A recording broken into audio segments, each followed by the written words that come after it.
The first-class ticket slipped from her hand like a quiet act of defiance. Evelyn Carter looked at it, the seat number 2. A printed clearly, and suddenly realized that for 68 years she had always sat in the back row of every train in her life. Today that had to change. Dawn was breaking over Atlanta, sunlight spilling across the edge of the international terminal. Streams of passengers flowed through the airport like a restless river, everyone busy, everyone rushing. But Evelyn, with her neatly pinned silver hair and small yet steady frame, walked slowly through the crowd, a graceful, quiet note in a loud symphony. On her shoulder hung a worn brown leather bag, a relic from her decades as a schoolteacher in South Atlanta, where the sound of the dismissal bell had once been the rhythm of her heart for more than 30 years. Today she was no longer Miss Carter to the children. She was simply Evelyn, the woman who had lost her husband when her youngest was just 10, the mother who had raised 3 children on a modest salary, the woman who once promised herself, "One day, I'll sit where I choose, not where I'm told." Naomi, her eldest granddaughter, would graduate tomorrow as an environmental engineer from the Massachusetts Institute of Technology. That young woman was the pride of the entire family, the result of countless nights. Evelyn stayed up grading papers and years of saving every penny to keep her children in school. And this time, she wasn't just attending the ceremony, she wanted to be present. Because all her life, Evelyn had taught her students, don't be afraid to take up space. You have the right to exist. Now it was time she lived by that lesson herself. On the airport screen, the words Blue Sky Airlines, Flight 317 to Boston, blinked softly. Evelyn adjusted her ivory cardigan, the pearl earrings catching the morning light. She looked around and smiled at the check-in clerk, the smile of someone who had learned to be kind, even when the world wasn't always kind back. The young attendant scanned her ticket, looked up and smiled. "Have a wonderful flight, Mrs. Carter?" The sound made her nod gently. Mrs. Carter. 2 small words that carried a lifetime of effort to be remembered with respect. When she stepped into the first-class cabin, everything seemed brighter. Soft lights, deep brown leather seats, the faint aroma of coffee in the air. She found seat 2A by the window. Carefully she set down her bag, smoothed her blouse, and sat upright.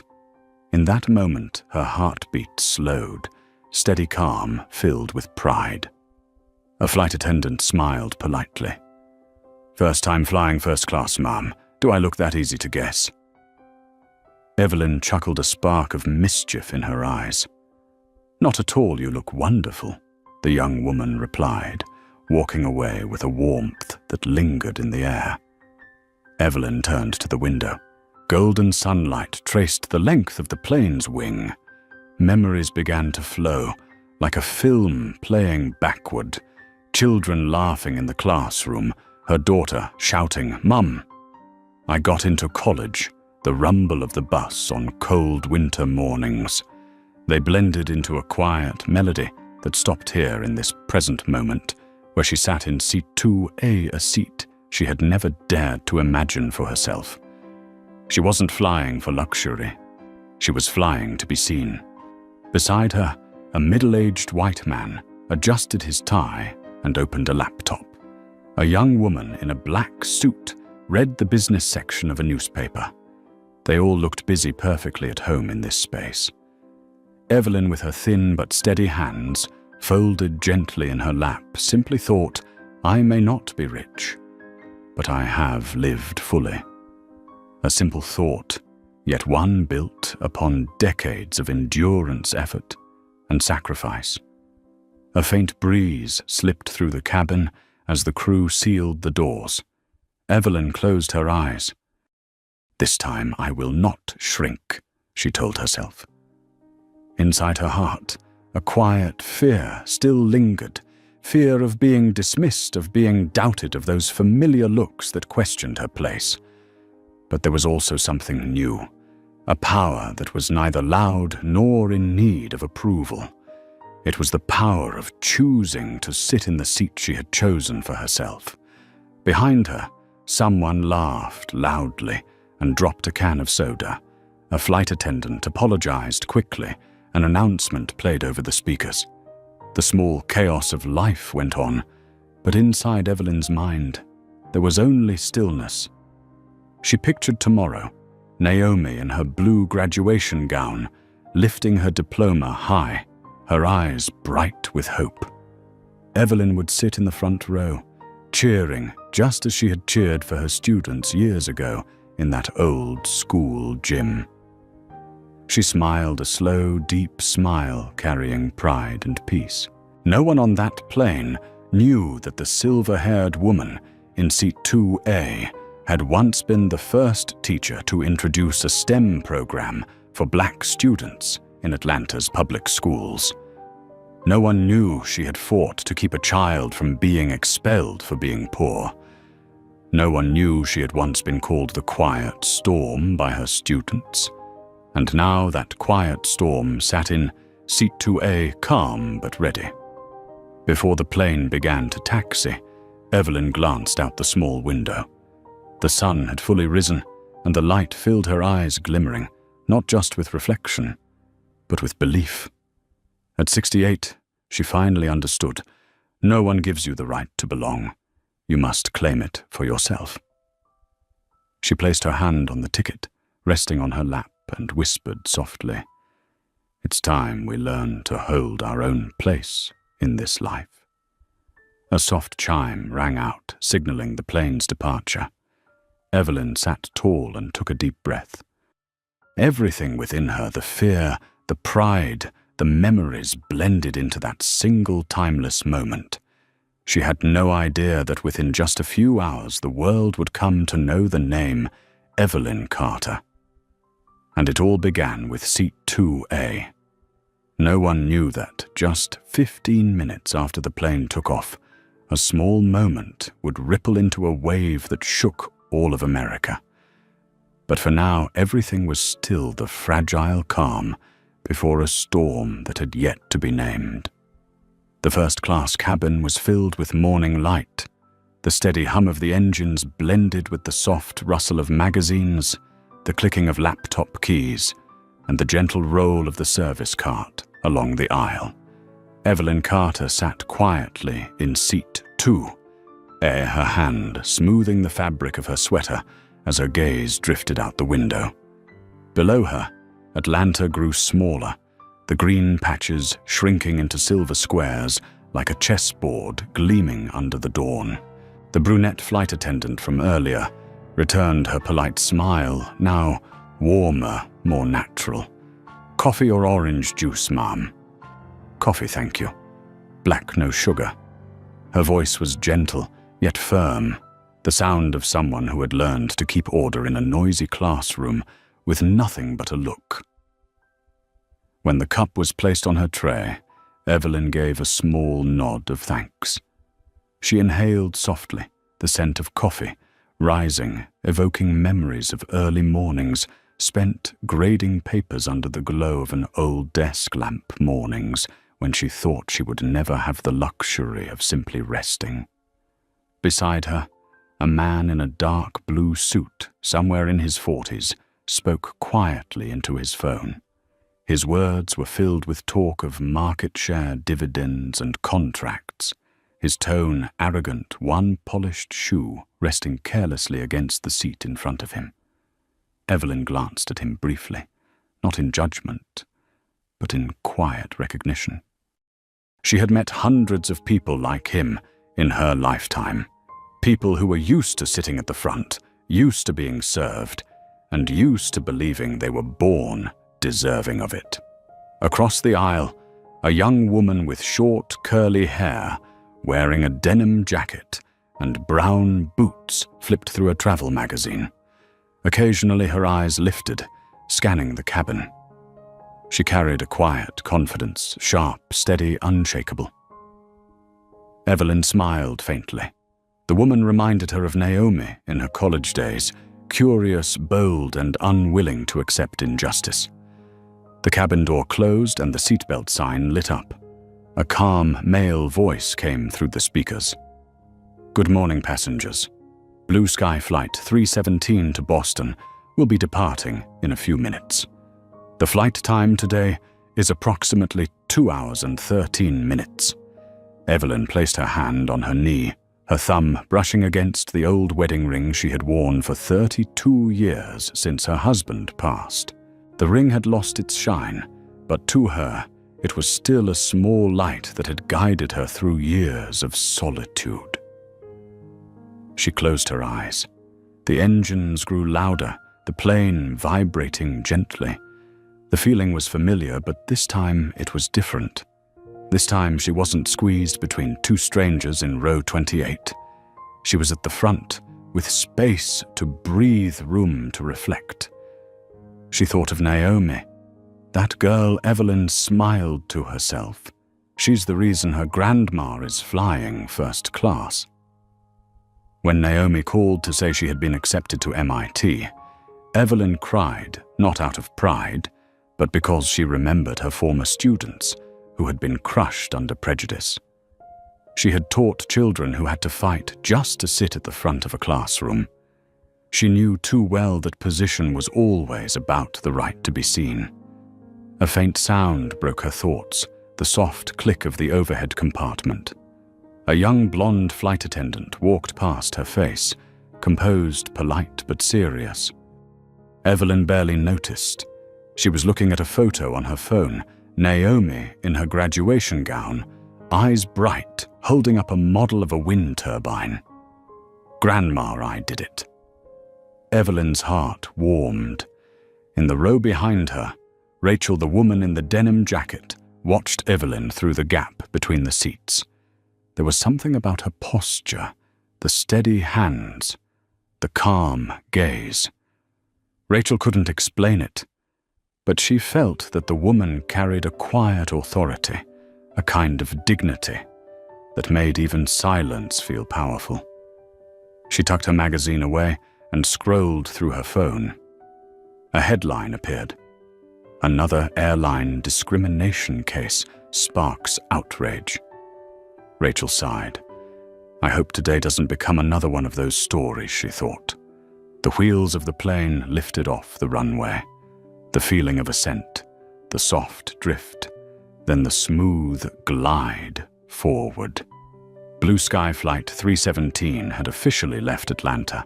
Evelyn felt her body leaned slightly, her hand tightening on the armrest, a reflex from years of driving the school bus on field trips. As the plane leveled at cruising altitude, she exhaled slowly. Everything was peaceful. A little girl in row 3 turned around and smiled at her. Evelyn smiled back, lifting her hand in a small wave. Their eyes met for a brief but tender moment. The child turned back to her mother, whispering something with a giggle. Evelyn couldn't hear it, but she understood. Sometimes a single smile was enough to soften the whole world. She took a sip of her coffee, the bitterness spreading across her tongue. She liked it that way, real, unfiltered, untouched. Just like her, she thought, not sweet, but true. The captain's voice came over the speaker. Ladies and gentlemen, please fasten your seatbelts. We may experience a little turbulence at 11,000 meters.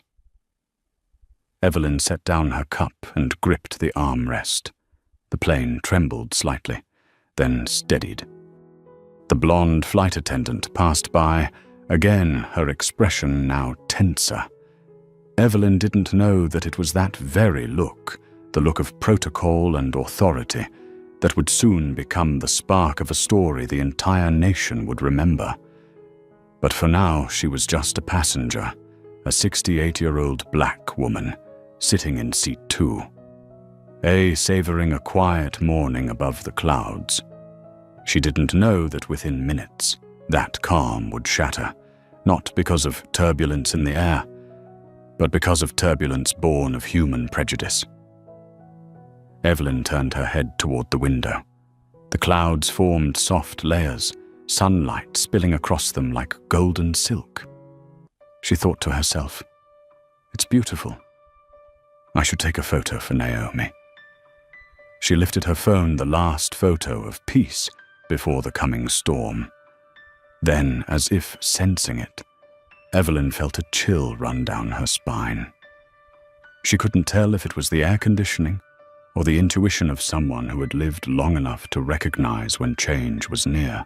At the back of the cabin, the blonde attendant stopped, glancing down at the passenger manifest. A flicker of confusion crossed her face. A small mix-up in the system. A late upgrade for a VIP traveler. Just a routine, administrative correction. But for Evelyn Carter, it would become a test of dignity of justice and of the power of quiet strength. In that moment, she had no idea. The world was about to see her, the small woman, in Seat 2A rides without ever leaving her seat.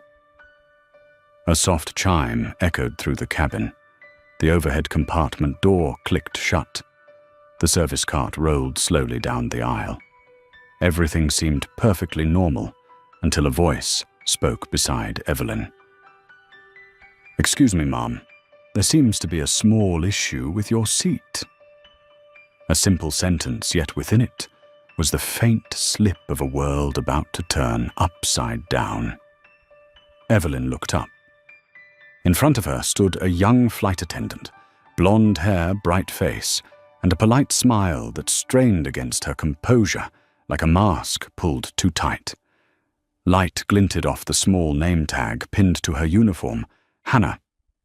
"An issue," Evelyn repeated softly, her tone calm. "Yes," Hannah replied. "It appears there was a mix-up in the system. We'll need you to move to seat 18C. She spoke as if reciting a script, her voice even detached. Evelyn tilted her head slightly. "I'm afraid you must be mistaken." She reached into her bag and pulled out the printed boarding pass she always carried when she flew. "Here. Seat 2A. Paid pre-selected and confirmed last week." Hannah glanced at the ticket, her smile still fixed. "Yes, I understand. But there was a last-minute upgrade for another passenger, and they need this seat.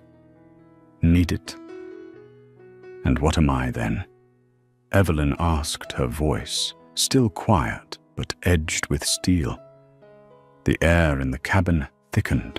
A few passengers stole glances in her direction, then quickly looked away, as if this moment did not concern them. The woman in the denim jacket, Rachel, lowered her magazine, her eyes locked on row 2A. Outside, sunlight streamed through the window, casting a glow across Evelyn's face. She sat upright, her hands resting on the armrest, not in defense, but to steady her heart. "I'm not trying to make things difficult, ma'am," Hannah said, lowering her voice. "If you could just cooperate, we can offer you a voucher as compensation." "I don't need a discount," Evelyn replied. "I need respect." Hannah blinked. She wasn't used to this kind of response. Not loud, not rude, but with a weight that stripped her words of all meaning. From behind came a man's voice. "Excuse me, this is seat 2. A correct A, tall man appeared. Salt and pepper hair, crisp, white shirt, leather laptop case in hand. He looked like the perfect image of corporate confidence, the kind of man used to being ushered forward, welcomed, accommodated." Hannah turned to him instantly, her smile transforming into something softer, more genuine. "Yes, sir. This is your seat." He nodded, waiting, not looking at Evelyn. He didn't have to, because in his mind, the seat already belonged to him. Evelyn remained seated. "I've been sitting here since boarding," she said slowly. "There's no mistake, just a misplaced sense of priority." Her voice was not loud, but it carried like a stream of cold water touching hot metal. No one in the cabin spoke. Only the hum of the engine and the sound of tightened breaths filled the silence. Rachel gripped the edges of her magazine. She saw it all the way the attendant avoided Evelyn's eyes, the quick, nervous glances from those around them. She recognized this scene, this so-called mix-up that people had used for generations to disguise their prejudice. Hannah forced one last smile. "Mrs. Carter, please understand, we need to resolve this quickly so we can depart." "You want speed," Evelyn said quietly. "But I want fairness." Her tone carried no anger, only a calm conviction that made Hannah falter. Across the aisle, a young white man bent over pretending to tie his shoelace. Another flight attendant, older with brown hair, watched from a distance and sighed. She clearly understood what was happening, but chose silence. The VIP man checked his watch impatiently. "Can we please move this along? I have a meeting at 11. Evelyn turned to him, her smile faint, but her eyes unwavering. "Perhaps you should have arrived earlier." "I did." The air froze. Hannah inhaled deeply. "Ma'am, if you refuse to move, I'll have to notify the captain." That sentence, short, cold, mechanical, was the thin line between service and authority. Evelyn understood. She had heard sentences like that all her life, in classrooms, in banks, at post offices, sentences light as air, yet heavy enough to push her to the margins. She took a breath and unbuckled her seatbelt. The soft click echoed through Hannah's chest like thunder. Evelyn stood lifting her worn leather bag, her gaze steady. "If my sitting in the correct seat makes others this uncomfortable, then I'll stand up. But don't call it cooperation." The cabin fell silent as she walked down the aisle. Faces turned downward. Rachel bit her lip, her eyes following her. An old man bowed his head. A young woman flushed red. Evelyn walked slowly, her back straight, her steps steady each one, pressing firmly into the floor, not out of anger, but out of dignity. She reached row 18C and sat down. The space was cramped close to the lavatory. The engines rumble louder here. Evelyn placed her bag down and folded her hands. She did not cry, but when she looked at her own hands, thin, veined, trembling slightly, she knew it wasn't fear. It was disappointment. Rachel closed her eyes, gripping her phone tightly. The image of the silver-haired woman being asked to leave the front seat for a mix-up played over and over in her mind. Inside her, something stirred, a small flame, not yet blazing but refusing to die. Up front, the man now in seat 2A opened his laptop, typed a few lines, and sipped his coffee, as if nothing had happened. But Rachel's eyes narrowed. In her mind, Evelyn's calm, steady voice echoed, "I don't need a discount. I need respect." And Rachel knew the silence would not last. Not on this flight. Not today. In seat 18C, Evelyn leaned her head against the window. The plane drifted through layers of cloud sunlight, glinting off the glass, making her eyes shimmer. She didn't know that in seat 2, a man was sipping his coffee. In seat 6, a young woman was unlocking her phone, and in seat 12, C, a teenager, had just opened his camera. The storm was coming, but it wasn't from the sky. It was rising from within the human heart. There were no arguments, no shouting, only the sound of rolling suitcases, the sharp tap of high heels against the cabin floor, and the faint click of a seatbelt, closing like the final word of a verdict. Evelyn Carter sat quietly in row 18C. The first-class cabin was only a few steps away, yet now it felt like another world, one she was no longer allowed to belong to. She placed her bag at her feet, folded her hands together. Through the small window, the sky stretched like a silk sheet, clouds floating softly in the distance. She tried to breathe deeply to steady herself, but every inhale ached. Not from the air, but from that familiar, cold, suffocating feeling of being treated as if she was worth less. She had taught thousands of children to never let anyone make them feel small. And yet here she was, sitting smaller than she had in years, surrounded by the quiet avoidance of strangers. An older woman in row 17 glanced her way, then quickly looked down, pretending to read the safety card. A young man wearing headphones stared at his phone, scrolling aimlessly. No one said anything. No one did anything. And it was that silence, not the flight attendant's actions, that hurt most.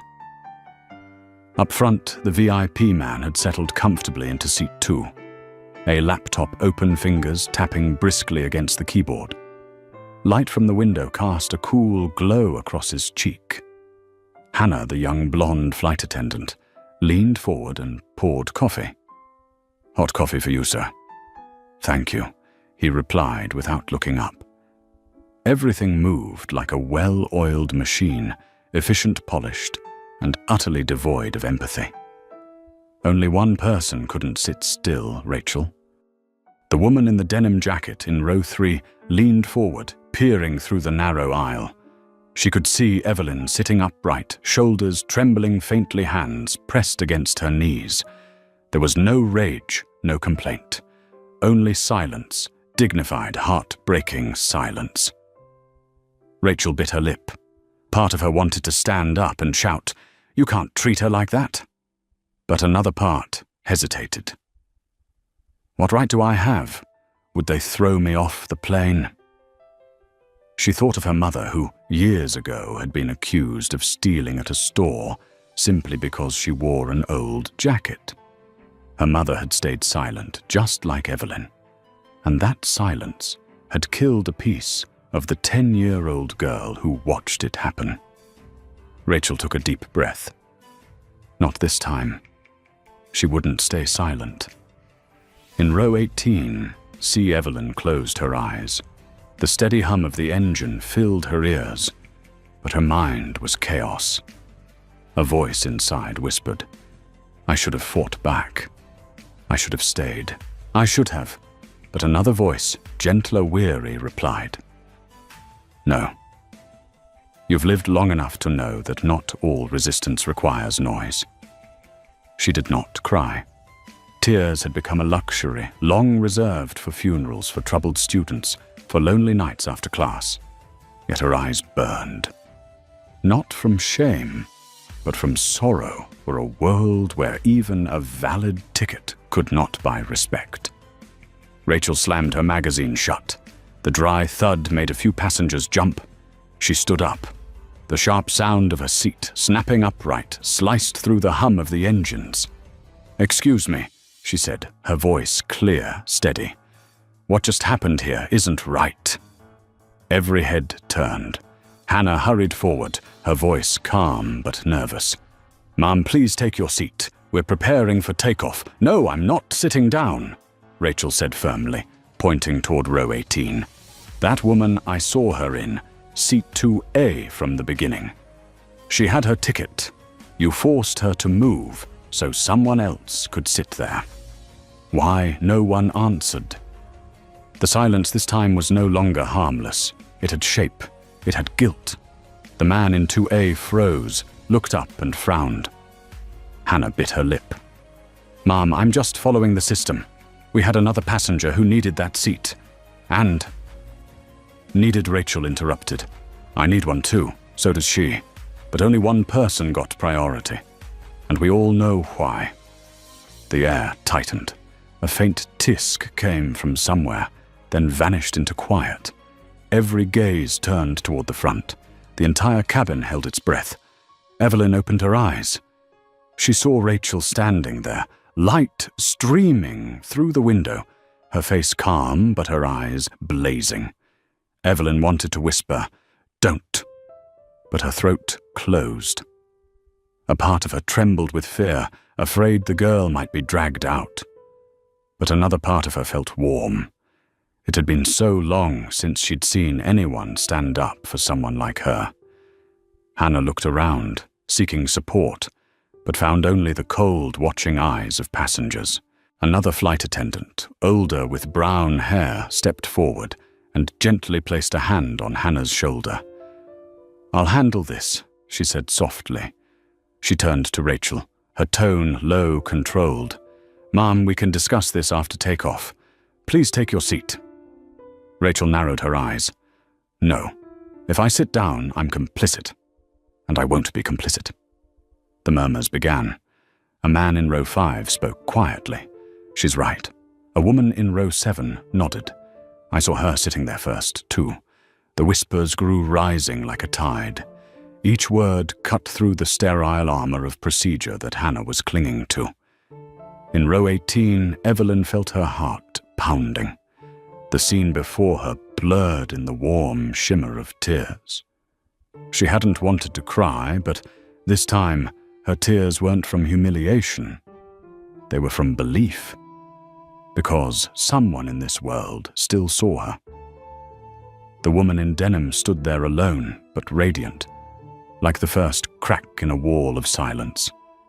The plane had not yet taken off.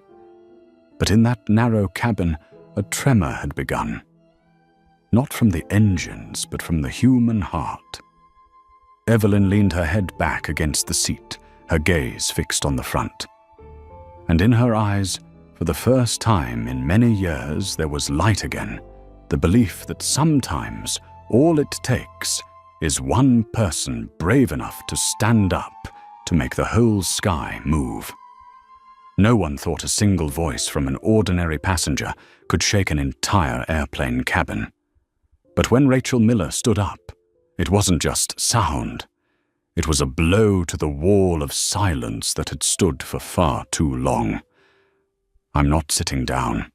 Her voice was steady, not loud, but it cut straight through the space between the rows of seats. She didn't shout, she didn't tremble, she was simply certain. Every eye turned toward the front. The blonde flight attendant, Hannah, froze for a moment, then regained her professional smile. "Ma'am, I understand you're upset, but please cooperate. We're trying to make sure this flight departs on time." "On time?" Rachel raised an eyebrow, her tone sharp as a blade. "What about the right thing? Are you really planning to take off while an elderly woman gets kicked out of a seat she paid for, so a younger white man can sit there instead?" The sound inside the cabin vanished. 1 second of absolute silence, then a wave of murmurs began to spread. A young man whispered to his girlfriend. A middle-aged woman squeezed her daughter's hand tighter. The discomfort in the air wasn't from the tension, it was from the truth. Hannah swallowed hard. "Please don't misunderstand, Mum. It was just a system error," Rachel cut in. "No system makes the same mistake in the same direction every time, Hannah." Hearing her own name made Hannah flinch.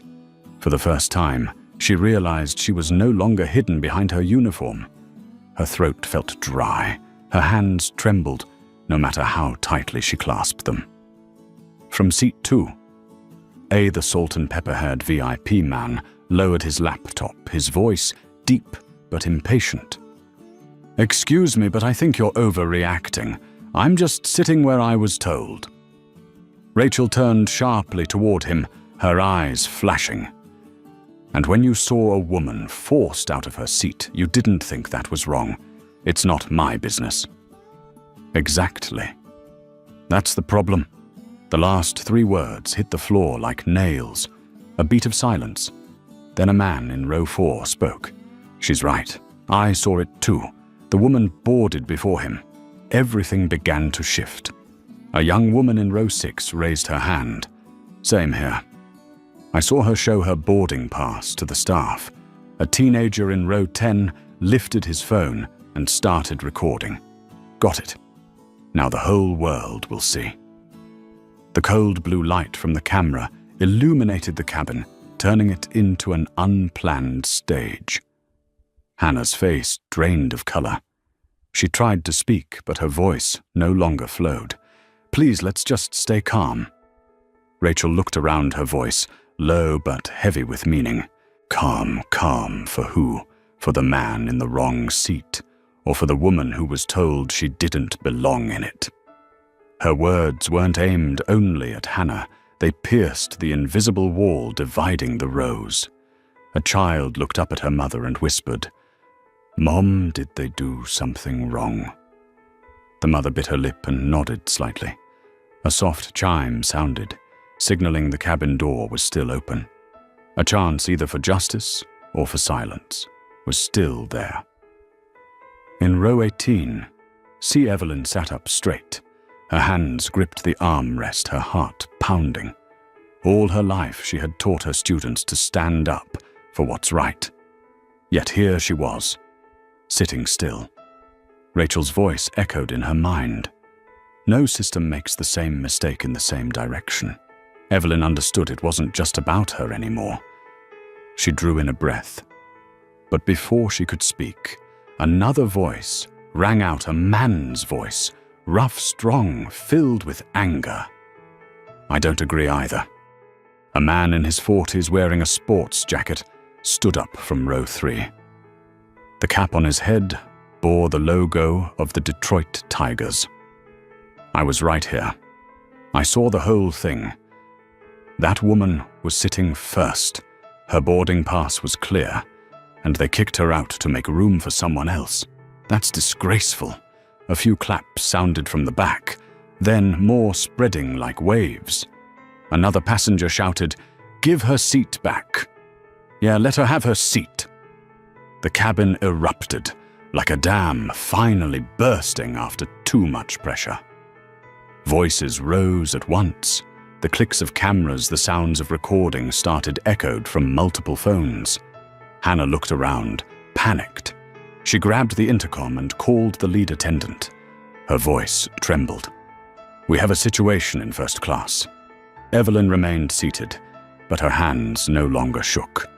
She looked toward the front, where Rachel stood in the aisle, her eyes blazing like fire.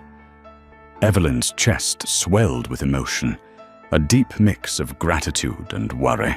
She didn't want anyone to get in trouble because of her. But when a voice from the crowd called out, "Mom, do you want your seat back?" she knew she had to answer. The entire cabin fell silent, waiting. Evelyn drew in a breath, her voice hoarse but clear. "I don't want to delay everyone's flight." Rachel turned toward her, her tone trembling but strong. "No, Mom, you're not delaying the flight. You're putting it back on course."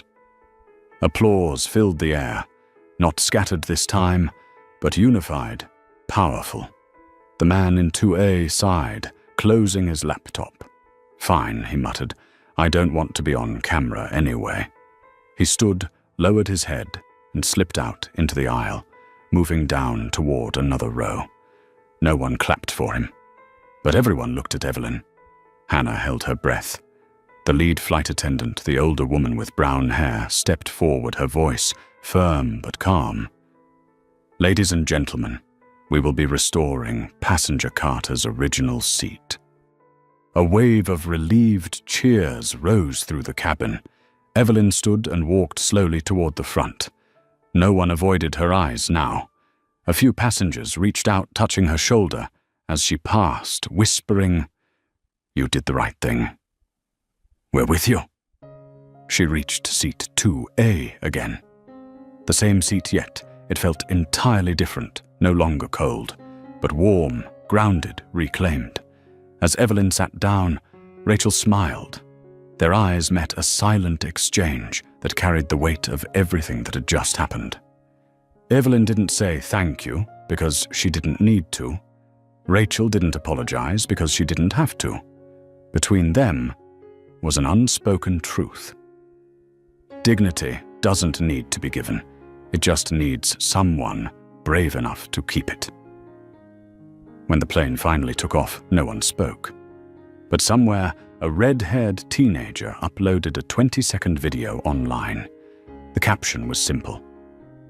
They tried to move an old black woman out of her seat. The whole plane said no. Evelyn didn't know. Rachel didn't know. But soon, millions would know that on Blue Sky Flight 317, an entire cabin had just relearned the meaning of one simple word: justice. The wheels of the plane had not yet lifted off the runway, but inside the narrow cabin of Blue Sky Flight 317, a silent earthquake had already begun. It wasn't the vibration of the engines, but the awakening of dozens of hearts all at once. When Evelyn Carter returned to her seat, 2A, every sound seemed to dissolve into the stillness. The young flight attendant, Hannah, remained frozen at the end of the aisle, her face pale. The lead attendant, a woman with brown hair, lowered her head and spoke quietly into the intercom. "First class is now settled. Please fasten your seatbelts." But no one moved. Everyone kept their eyes on Evelyn, the 68-year-old black woman with neatly pinned silver hair, sitting tall in the sunlight streaming through the window, her hands resting gently on her knees. There was no more applause, none was needed, because in that moment, everyone understood that silence had spoken louder than anything else. In row 3, Rachel was still standing. The fire in her eyes had softened, turning into something calmer, brighter pride. She looked at Evelyn and realized she had just witnessed something that would echo long after the plane landed.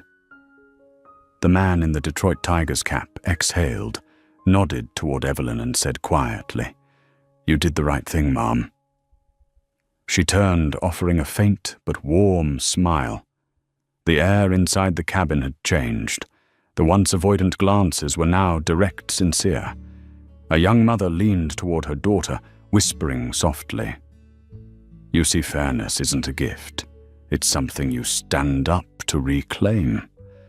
The little girl nodded, her eyes wide, as if she were memorizing the most important lesson of her life. But in the cockpit, the doors closed. Light had yet to turn on. The lead attendant received an instruction over the radio. "We're 15 minutes late. Keep the passengers calm. Don't let this escalate." Hannah swallowed hard. Her heart pounded her chest tight. She looked at Evelyn, the woman she had thought just minutes ago was a problem. Now she felt something else: shame, smallness, and fear. Fear not of Evelyn, but of herself for how easily she had chosen silence. Then from the back of the cabin, a voice spoke, quiet, but enough to shift the air. I came back. Everyone turned. It was the VIP passenger, the man who had taken Evelyn's seat. He stood in the aisle, laptop in hand, his voice tired. "I don't need that seat anymore. I was just following instructions. But if this is holding everyone up, then fine, I'll sit somewhere else." His tone sounded humble, but no one applauded. Not because they were ungrateful, but because everyone knew some things can't be excused by convenience.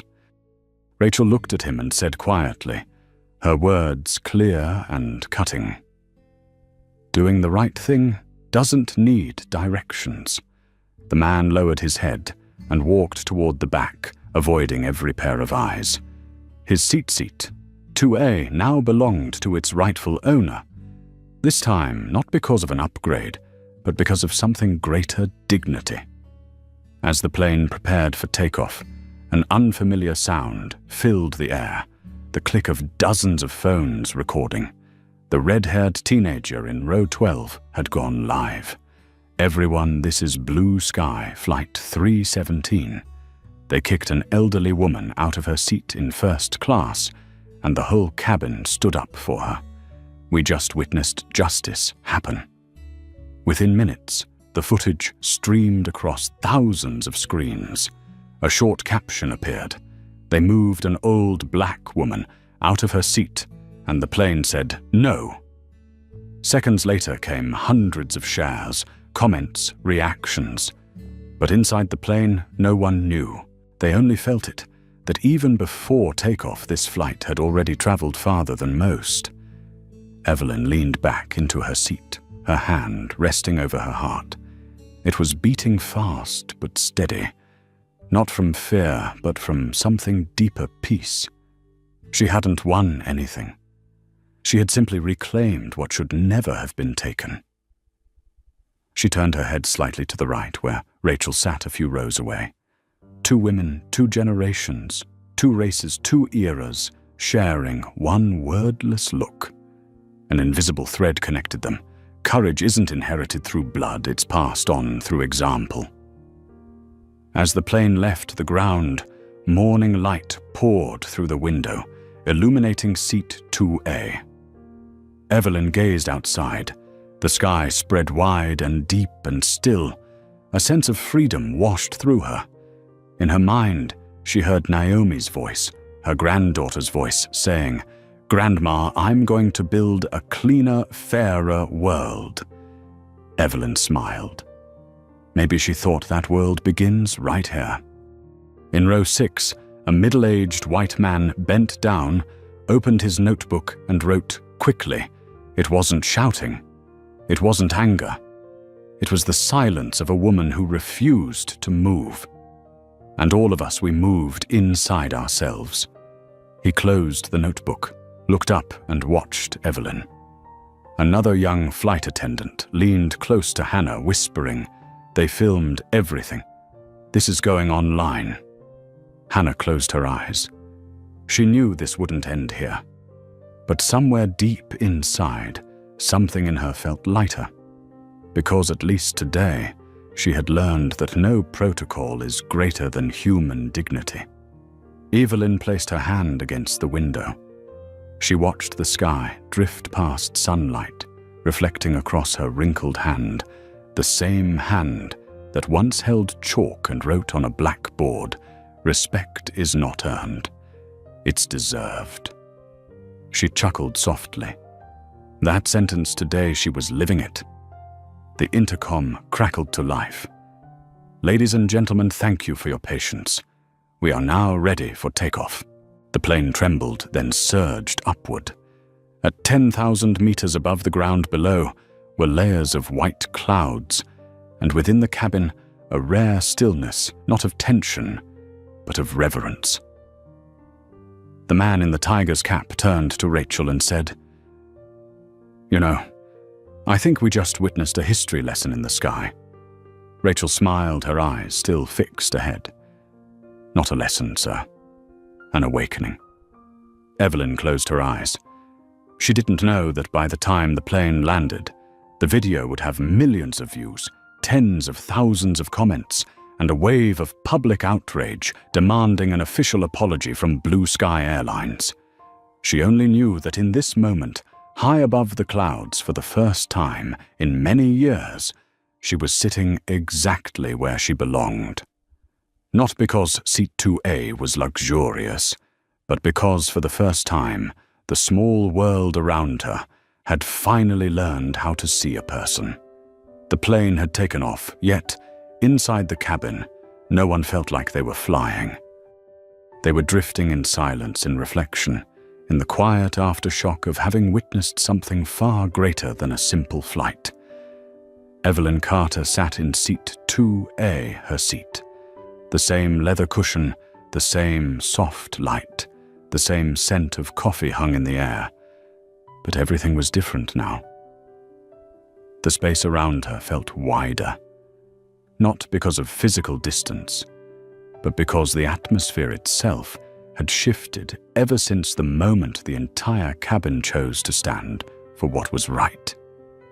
Evelyn leaned back, her eyes half closed, not from fatigue, but from the steady rhythm of her heart, still echoing with what had just unfolded.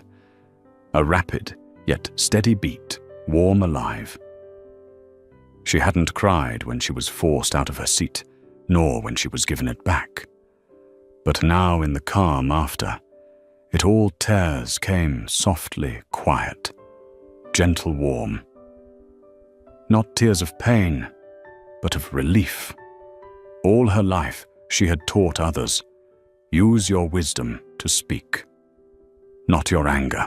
But today, watching a young woman stand up for her, Evelyn realized that sometimes silence itself can be loud enough as long as it's held with dignity. In row 3, Rachel Miller tilted her head, slightly looking forward. Evelyn sat tall hands, resting on her lap like a queen on her reclaimed throne. The sight made Rachel smile, not in triumph, but in deep respect. She whispered, "You made them look again." The man in the Detroit Tigers cap, still seated a few rows away, turned to his travel companion and said quietly, "I can't remember the last time something moved me like this. Maybe this is why we still believe in people." Other passengers looked toward Evelyn too, not as someone who had just gotten her seat back, but as a small symbol of something much larger. For a brief moment, the entire cabin felt united. There were no more labels, no more first class or economy. There were only people, and the justice they had just reclaimed together. On the small screen in front of her, the flight map showed a thin line stretching between two cities, Atlanta and Boston. But to Evelyn, it felt like a line connecting two worlds, one of silent endurance, and one where someone finally dared to say enough. She took a tissue, dabbed her eyes gently, and opened her phone. There was no signal, but she stared at the photo of Naomi, her granddaughter in her graduation gown, smiling brightly. Evelyn whispered, "You see, sweetheart, I kept my seat just like I told you, to keep yours." In the cockpit, the captain and the lead flight attendant exchanged a few words. "We're stable now." "Yes, everything's fine. The flight is back on course." But that video... They didn't know that, as they spoke, social media was already catching fire. A 23-second clip, shaky but clear enough to see an elderly black woman being asked to leave her seat, and a cabin full of people rising in protest. Thousands of comments began to flood in beneath it. This made me cry. She handled it with grace.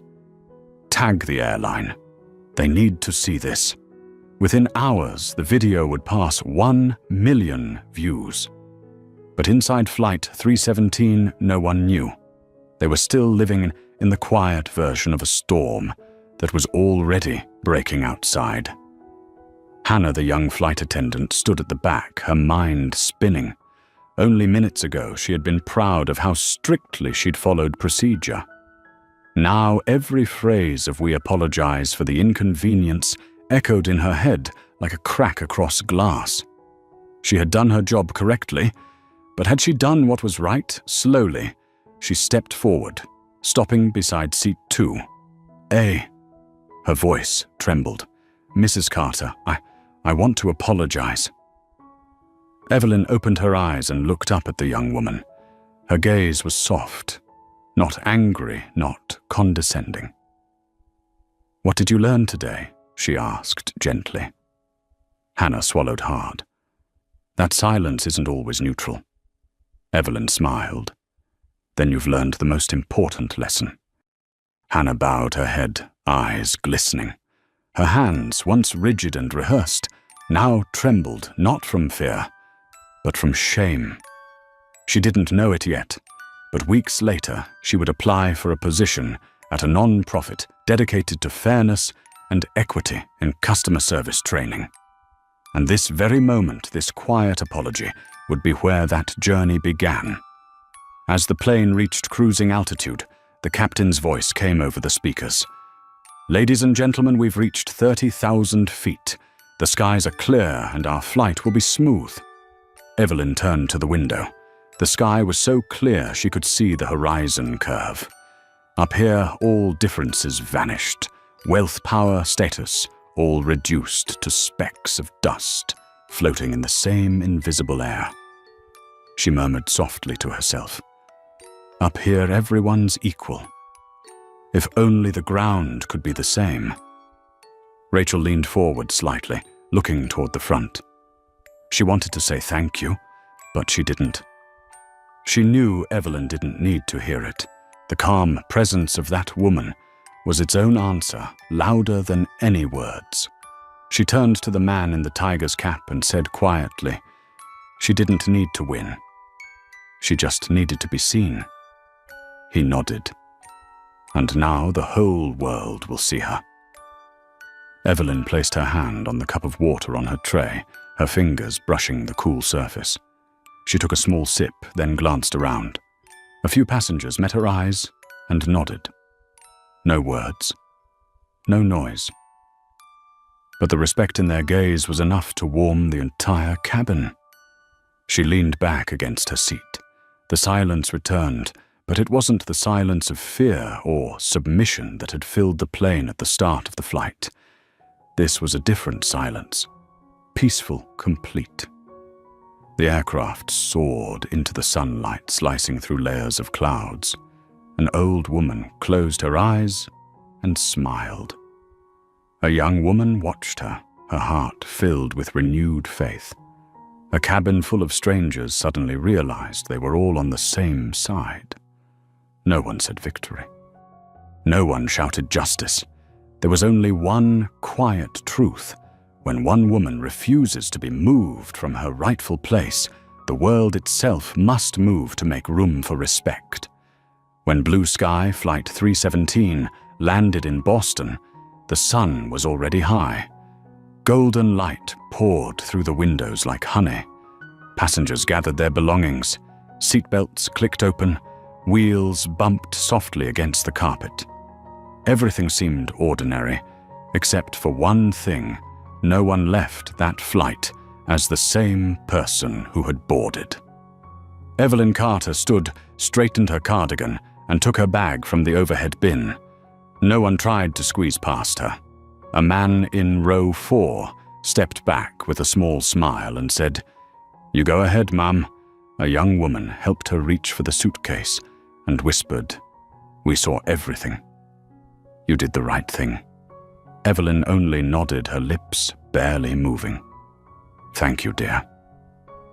No one on the jet bridge knew that, at that very moment, millions outside already knew her name. Somewhere else, a 23-second clip had exploded.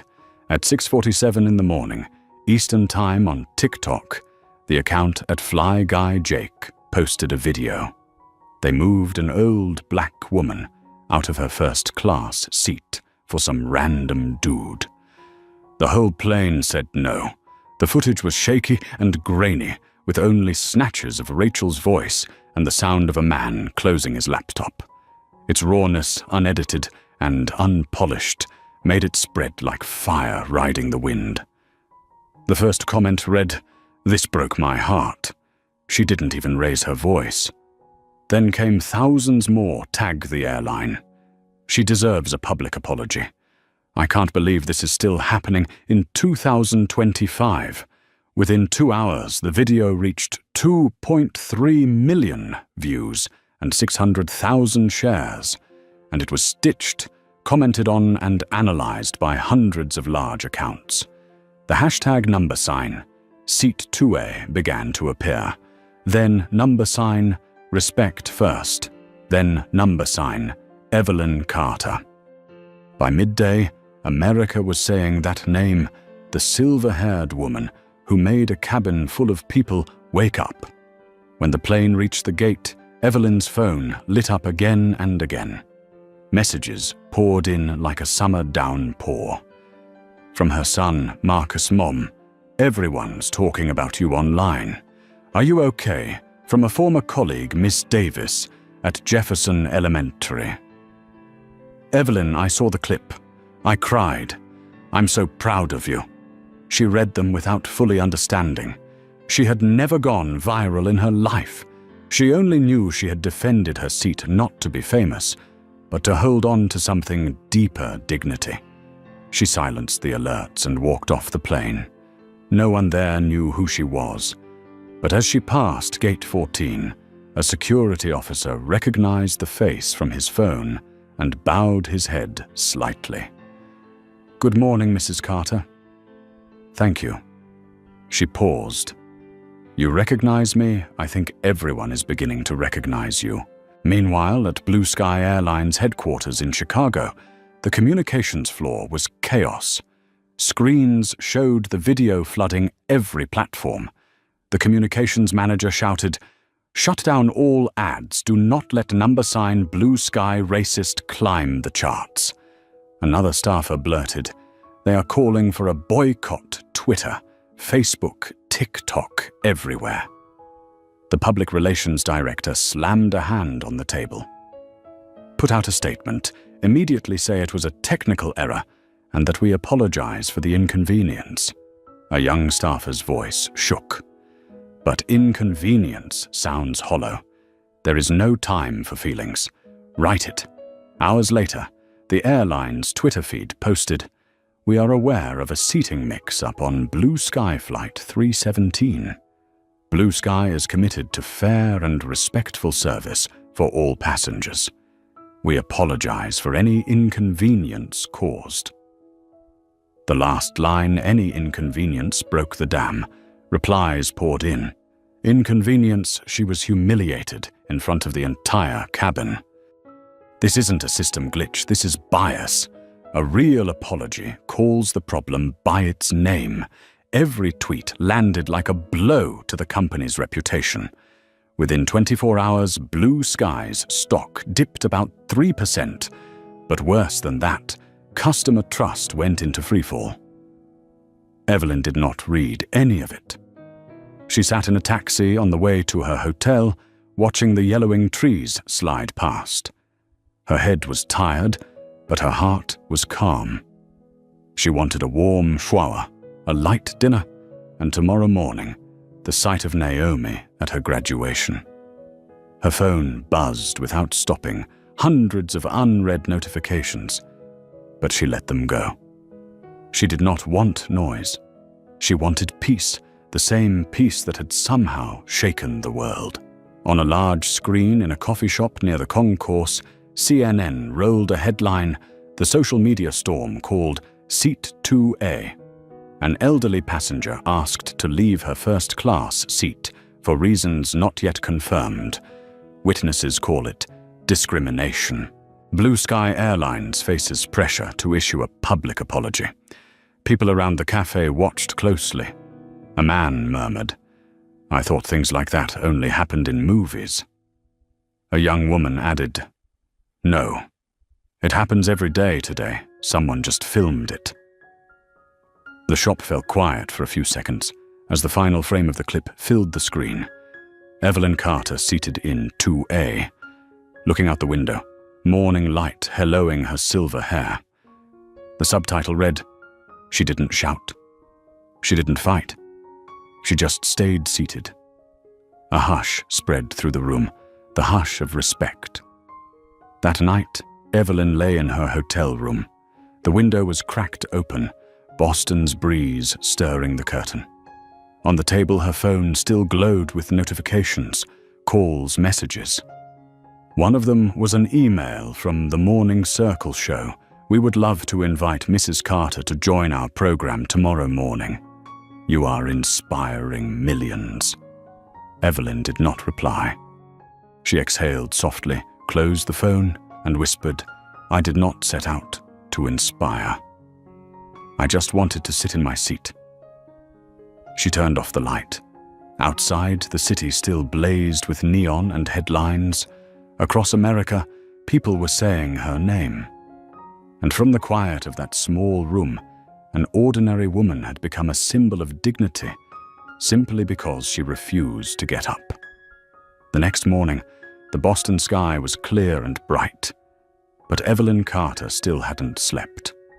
All night, her phone had been ringing without pause. Messages, emails, calls from reporters, from strangers, from voices she had never known, yet spoke her name as if they had known her forever. "Thank you for speaking up for so many of us. You don't know me, but I cried watching the clip. I once stayed silent like you did that day. I won't anymore." Evelyn read each line, her hands trembling slightly. She didn't understand why the world cared so much about what had happened to her. She thought I didn't do anything great. I just refused to be moved. Around noon, her son Marcus called. His voice was bright with excitement. "Mum, you're on national news. Every outlet, every talk show hashtag Seat2A is trending #1 on Twitter. Everyone's talking about you." Evelyn sat down on the edge of the bed and smiled softly. "Son, I don't know what people are looking for in me, but if it makes them think a little differently, then that's a good thing." "Do you want to give an interview?" Marcus asked. "They want you to speak on television." "No," Evelyn said. "I don't need cameras. I have paper and a pen, and that's enough." Marcus was quiet for a few seconds. Then he said softly, "I understand." Evelyn pulled the small desk closer to the window. Noon light poured across the blank page. She took a deep breath, picked up her pen, and began to write. Just one page, but every word carried the weight of a lifetime. "I didn't plan to go viral. I only planned to attend my granddaughter's graduation. Yesterday I was asked to leave a seat that I had bought chosen and arrived early to claim. They called it a mistake. But what saddened me wasn't losing the seat. It was that old familiar feeling of being treated as invisible. I spent my life teaching my students that they deserve respect, no matter where they come from or what color their skin is. Yesterday, I had to remind myself of that same lesson. I don't hate anyone. I only hope that next time, when someone is treated unfairly, it won't take an entire airplane to recognize that it's wrong." She signed it simply, Evelyn M. Carter.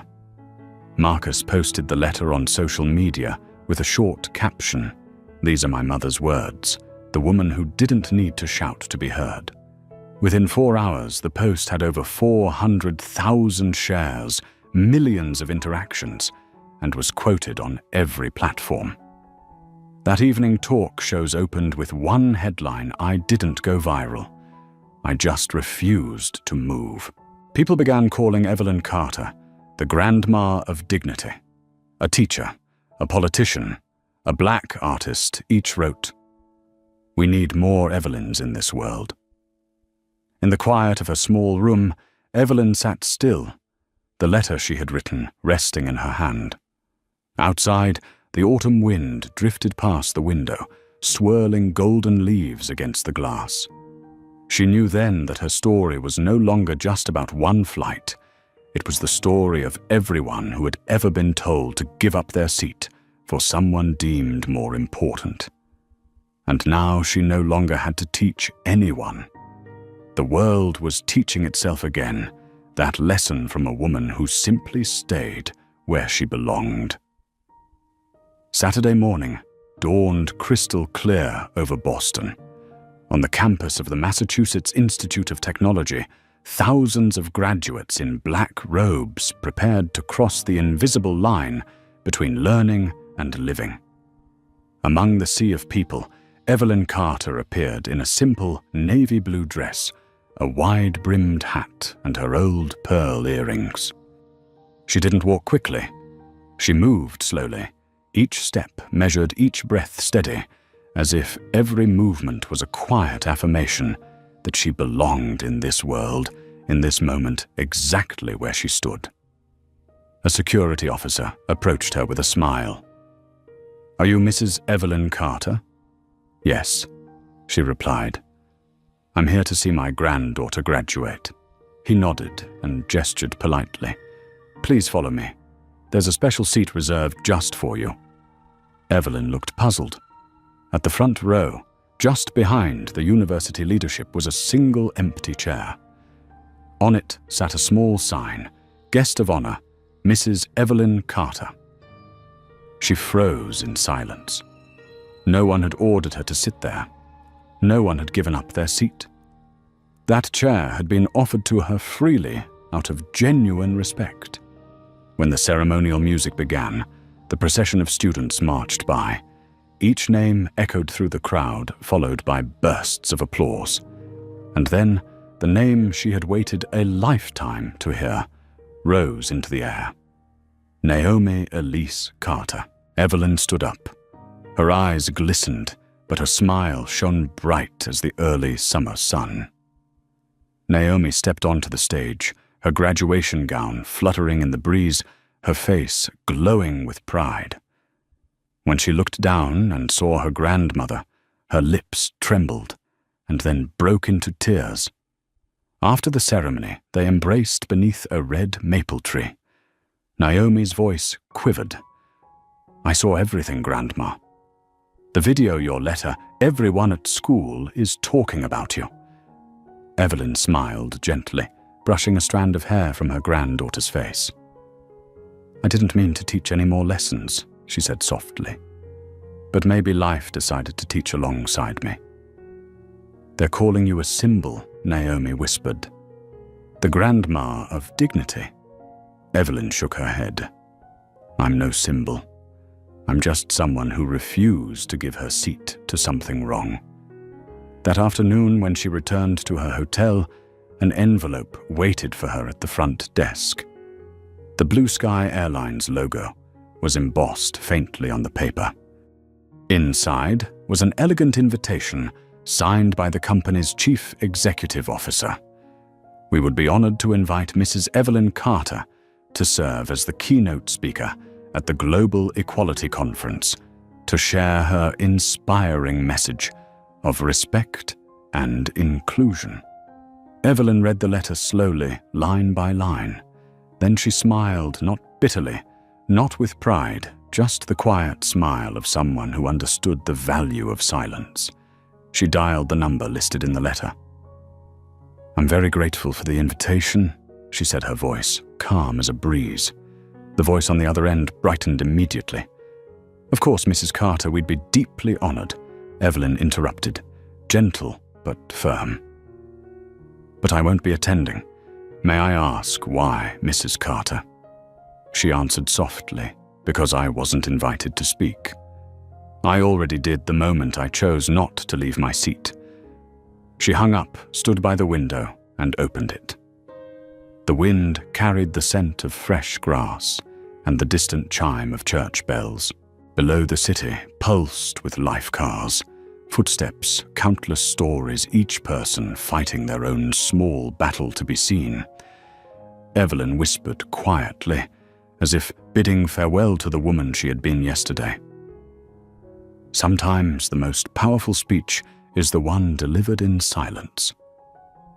She closed the window, and as the golden light of evening poured over Boston, the image of the silver-haired woman slowly melted into the sunset, not needing a microphone, not needing a stage, because the whole world had already heard her message, born from one simple, peaceful act, staying in her seat. From the perspective of a scholar in leadership culture and social ethics, the journey of Evelyn Carter is not merely the story of a first-class seat, but a lesson about the place of human dignity in the modern world, where respect is not a privilege, but the foundation of character. She needed no stage, no grand speech. Simply by refusing to leave her seat, she made an entire system confront itself and compelled the world to listen to the silence that carried the weight of justice. In an era where noise often drowns out reason, Evelyn reminds us that true power sometimes lies in calmness and grace. If you believe the world needs more people who dare to stand or sit for what is right, then like this video to spread that message. Subscribe to our channel so you don't miss the stories where humanity is tested by prejudice, and leave a comment below with the phrase that reflects your belief in that value: hold your dignity.